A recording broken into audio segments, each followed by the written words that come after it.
जंतर मंतरवरती देशातल्या विद्यार्थ्यांच्या वतीनं आणि देशातली शिक्षण व्यवस्था ही संविधानानं दिलेल्या हक्कानुसार चालली पाहिजे यासाठी आंदोलन चालू आहे। त्या आंदोलनाची एकच मागणी आहे, विद्यार्थ्यांच्या जीवनाशी खेळखंडोबा करणाऱ्या केंद्रीय शिक्षण मंत्री धर्मेंद्र प्रधान यांनी राजीनामा दिला पाहिजे।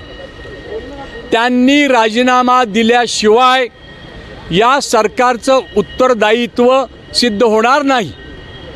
हे सरकार जनतेनं निवडून दिलेलं आहे आणि म्हणून जनतेच्या जीवाशी खेळण्याचा त्यांना अधिकार नाही।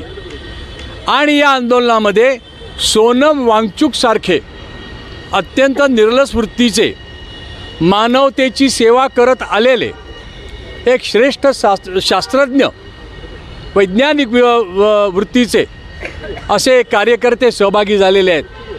16 दिवस ते आमरण उपोषणाला बसलेले आहेत। त्यांचं उपोषण हे केवळ त्यांचं राहिलेलं नाही, हे देशातल्या जनतेचं बनलेलं आहे। त्याच्याकडे लक्ष देण्याच्या ऐवजी हे सरकार धर्मेंद्र प्रधानसारख्या भ्रष्ट माणसाला पाठीशी घालतं आहे। अर्थात मोदी सरकार त्यांना का पाठीशी घालत आहेत हे आपल्या सर्वांना कळतं।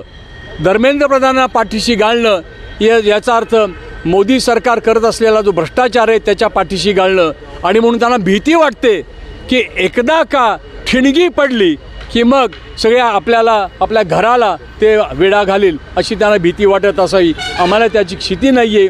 विद्यार्थ्यांच्या जीवनाशी खेळणारे जे धर्मेंद्र प्रधान आहेत त्यांनी राजीनामा दिला पाहिजे।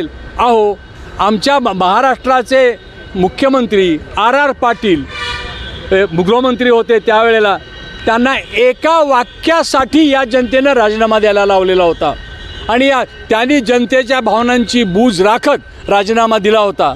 विलासराव देशमुखांनी राजीनामा दिला होता, सगो बर्वेंनी राजीनामा दिला होता, कृष्ण मेनन यांनी राजीनामा दिला होता।